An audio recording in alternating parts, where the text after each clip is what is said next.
தமிழிசை சவுந்தரராஜன் அவங்க வந்து முதல்வருக்கு இன்னொரு கேள்வி கேட்டிருக்காங்க. இதுக்கு முன்னாடி பல கேள்விகள் கேட்டேன், எந்த கேள்விக்கும் பதில் வரல. அவங்க கவர்னரா இருந்துட்டு வந்தோம் என்ன பண்ண தெரியும், ரிப்போர்ட்டரா மாறிட்டாங்கன்னு நினைக்கிறேன். தினம் ஒரு கேள்வி. ஆமா, அது வந்து முதல்வருக்கு என்ன கேள்வி அப்படின்னா, பாருங்க எங்க பிரதமர் மோடி போயிருக்காரு, சர்ச்சுக்கு போயிருக்காரு, கிறிஸ்துமஸ் அப்ப ஒரு தேவாலயத்துக்கு போய் அங்க பிரார்த்தனை எல்லாம் கலந்துகிட்டு இருக்காரு.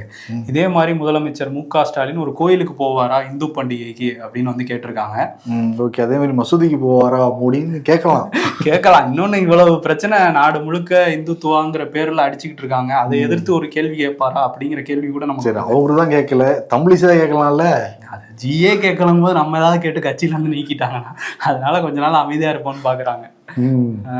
ஓகே, அதே மாதிரி வந்து முதல்வர் வந்து ஒரு வீடியோ வெளியிட்டிருக்காரு, வைப் வித் MKS அப்படின்னு சொல்லிட்டு ஒரு செட்டப் பண்ணி தான் எடுத்திருக்காங்க. ஒரு ஸ்கிரிப்டட் நிகழ்ச்சி மாதிரி தெரியுது. அதுல நிறைய வந்து தமிழ்நாட்டோட விளையாட்டு வீரர்களோட நான் வந்து பேசுறேன், ஏன்னா நானும் ஒரு விளையாட்டு வீரன் தாங்கிற மாதிரி தான் அதுலயும் பேசியிருக்காரு. என்ன சொல்றாருன்னா, கலைஞர் கருணாநிதி இருந்தப்போ எங்க அப்பாவுக்கே நான் ஆஃப் ஸ்பின் போட்டிருக்கேன் அப்படின்னு சொல்லியிருக்காரு.